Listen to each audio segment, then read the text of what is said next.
What's happening, people?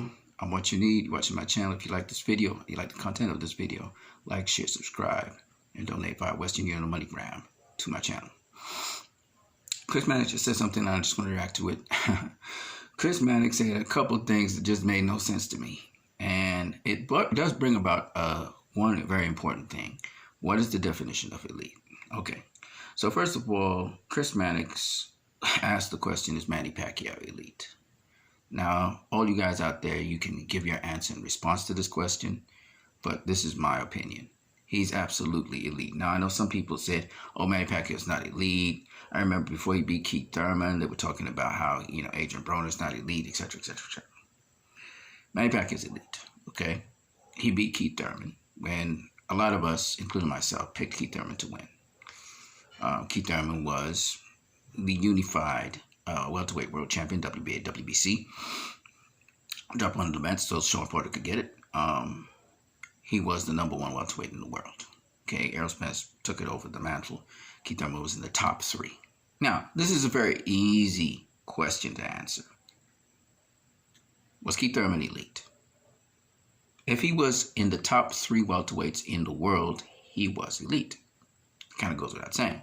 Elite simply means you're at the top level, as we have the elites in society who are at the top of society, okay?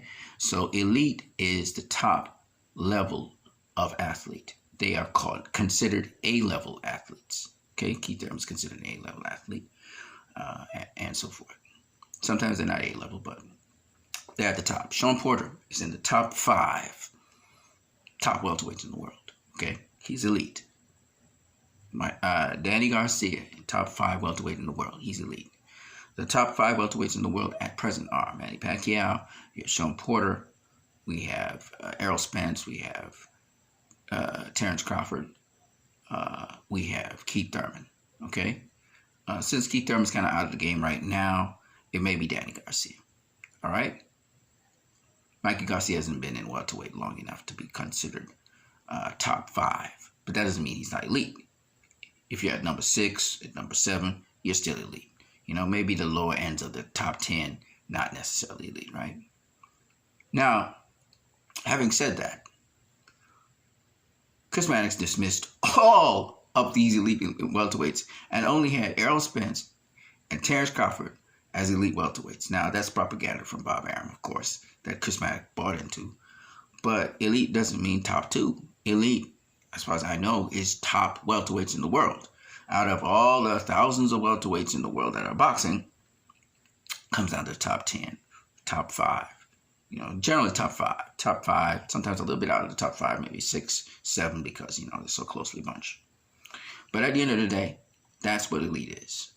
It's the top, it's the creme de la creme of boxing. And these are the guys, okay?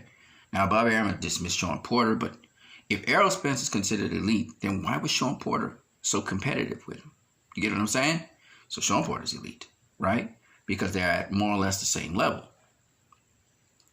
So when you think of the welterweight dimensions, you're Dennis Ugas in there. He's also elite. When you think of the top welterweights in the world, excuse me for a second, you're talking about the elite welterweights, okay? They're separated from all the other welterweights below them. Generally, they're A-level welterweights, but sometimes they can be B-level, right? But they're at the top. They found their way, somehow, up in the top there. All of them will have great stamina, great strength, great know-how, so you can't just stop them like that. Some of them get stopped. So my point is that Manny Pacquiao is not the only elite welterweight. There are at least 5 to 7 more elite welterweights there, okay? And they have resumes. So the resume also determines how elite you are, the people you're beat. If you're beating a lot of elite guys, then you have to be elite. Or if you've been competitive with a lot of elite guys, coming in close fights and stuff, you've got to be elite. It's just what it is. And Sergio Mora actually said that to Chris Mannix, who was clueless on the subject. So, in my opinion, Manny Pacquiao is elite. For 100 million different reasons, but he is elite.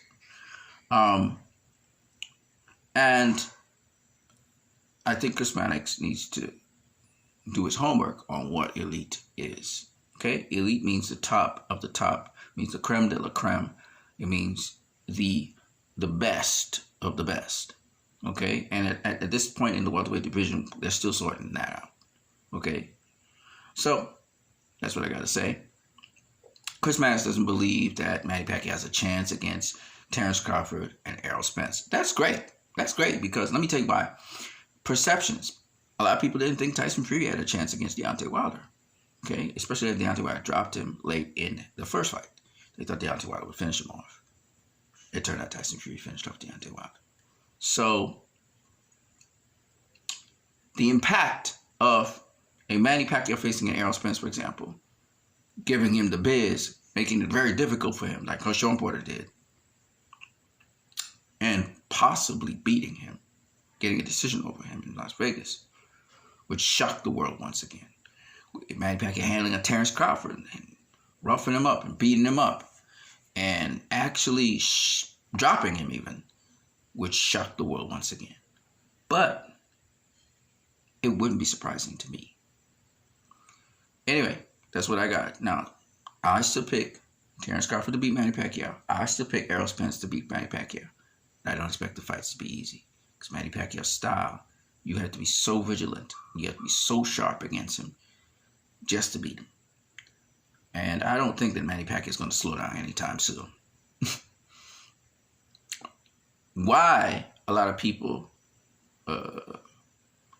prefer Manny Pacquiao don't take those fights. It's not because they don't think that Manny Pacquiao can win those fights. But as he's at a certain age, they don't want him to take unnecessary punishment, unnecessary damage that could further affect him later on as president of the Philippines. But should Manny Pacquiao run to the fire if he feels that he's in shape and that's what he wants to do and he wants to make history, makes legacy? Why not? I don't rule it out. If he's healthy enough and the people around him think it's okay for him to go ahead and do that, then he should. Every one of those fights is a calculated risk. If you're going for the pot of gold at the end of the rainbow, then you got to take the risk. If Manny Pacquiao wants to be undisputed in boxing and beat the very best in boxing, he has to take the risk. And if that's what gets him up to face the opponents that he has to face, then by all means, let him do it. So that's what I got to say.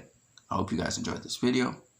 Leave your comments, share, subscribe. If you like this channel and you want to support it, please, by all means, donate via Western Union MoneyGram on what you need. Peace out.